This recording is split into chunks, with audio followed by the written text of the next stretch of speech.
CNN breaking news. We learned a short time ago the name of the man now confirmed as the person who leaked classified U.S. government information to two newspapers, Britain's The Guardian and The Washington Post. Edward Snowden says he did it to inform the public about what's being done in their name.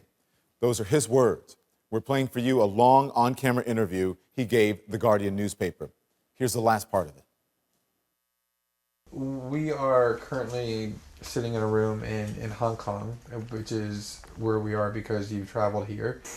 Talk a little bit about why it is that you came here, and specifically there are going to be people who will speculate that what you really intend to do is to defect to the country that many see as the number one rival of the United States, which is China, and that what you're really doing is essentially seeking to aid an enemy of the United States with which you intend to seek asylum. Can you talk a little bit about that? Sure. So there's a couple assertions in those arguments that are sort of embedded in the questioning of the choice of Hong Kong.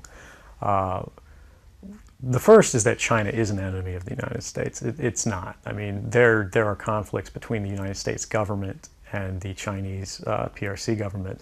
But the peoples inherently, we don't care. We trade with each other freely. We're not at war. We're not in armed conflict, and we're not trying to be. We're the largest trading partners out there for each other. Additionally, Hong Kong has a strong tradition of free speech. People think, oh, China, great firewall. Mainland China does have significant restrictions on free speech, but the people of Hong Kong have a long tradition of protesting in the streets, of making their views known. The internet is not filtered here, no more so than any other Western government. And I believe that the Hong Kong government is actually independent in relation to a lot of other leading Western governments. If your motive had been to harm the United States and help its enemies, or if your motive had been personal material gain, were there things that you could have done with these documents to advance those goals that you didn't end up doing? Oh, absolutely. I mean, anybody in the positions of access with the technical capabilities that I had could, suck out secrets, pass them on the open market to Russia. They always have an open door, as we do.